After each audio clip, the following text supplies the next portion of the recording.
નમસ્કાર, જય સરસ્વતી માતા, જય ગુરુદેવ. આજના વિડીયોમાં આપણે પૂર્ણાંક સંખ્યાઓના ગુણાકાર કરતા શીખીશું.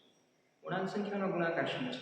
તો એના માટે આપણે નિયમો શીખ્યા છીએ, બરોબર છે? સંખ્યા જ્ઞાન માટેના એ નિયમો આપણે ખ્યાલ હોવો જોઈએ, એના આધારે આપણે શીખ્યા છે.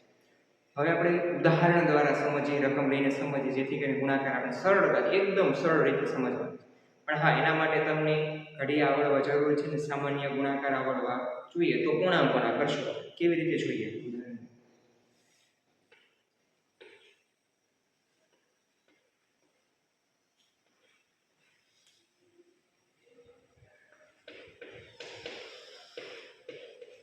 માનો કે પહેલી રકમ છે 25 ગુણ્યા -3 તો માઈનસ કરવાના શું?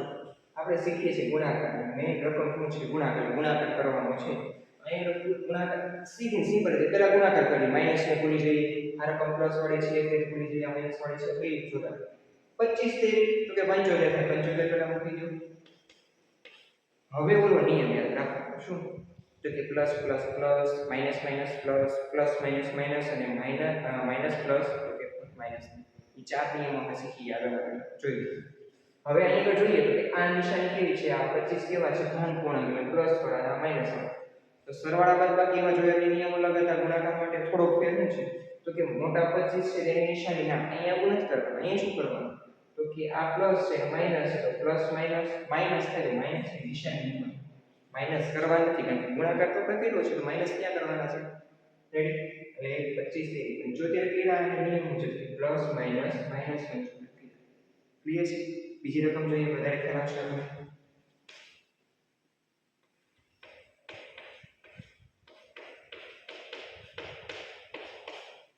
સાહેબ આ તો વધારે બે માઈનસ માં શું કરવાનું? ગુણાકાર કાઈ નહીં, આપણે તો ગુણાકાર કરવાનો છે. 5 ચોકો કેટલા? કે 20 થાય. 20 મૂકી દો પેલા, 20 મૂકી દીધા પછી તો કે હવે નિશાની જોઈએ કે આ માઈનસ છે, આ માઈનસ છે, તો આપણે નિયમો જોઈએ છે શું આવે? તો કે માઈનસ માઈનસ શું થાય? પ્લસ. પ્લસ તો નહીં લખીએ, ચાલે, કારણ કે ખબર જ છે કે પ્લસ વાળી રકમ છે તે આપણે, અને પ્લસ લખવાની જરૂર નથી. હજી એક નિશાની રકમ જોઈએ આપણે.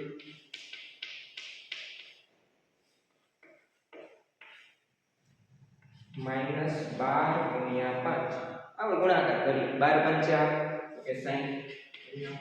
હવે નિશાની મોટા પદની ના એવું નથી કરવાનું, સરવાળા બાદબાકી માટે છે. ગુણાકાર માટે તો કે માઈનસ અને આ પ્લસ વાળા 5 છે, માઈનસ પ્લસ તો કે માઈનસ 60 જવાબ આવશે. પછી એકદમ સરળ રીત છે પૂર્ણાંકોના ગુણાકાર માટે. ધોરણ 6 અને 7 માં ખાસ આવે છે, એટલે યાદ રાખજો, મહત્વનો ટોપિક છે. પછી એક રકમ જોઈએ.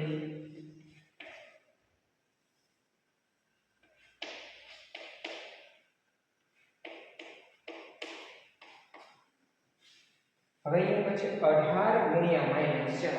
-4 ભૂલી થાય, આપણે 4 ખબર છે.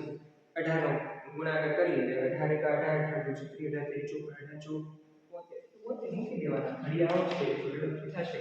ગુણાકાર કરવા દેવું પડશે. 18 * 4 = 72 કરી નાખ્યા. હવે તો કે નિશાની તો કે સાહેબ 18 મોટા છે, પ્લસ નિશાની આપણે એમ નથી. અહીંયા તો કે પ્લસ અને આ માઈનસ, પ્લસ માઈનસ શું થાય? માઈનસ. માઈનસ ની નિશાની મૂકવાની છે, માઈનસ કરવાના નથી, નિશાની ખાલી મૂકવાની છે. ક્લિયર? તો હવે એક રકમ આપું છું, એનો જવાબ તમારે મને કોમેન્ટ બોક્સમાં જણાવવાનો છે કે આનો જવાબ શું છે.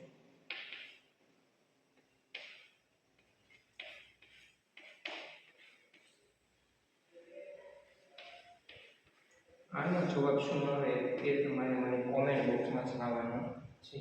આભાર.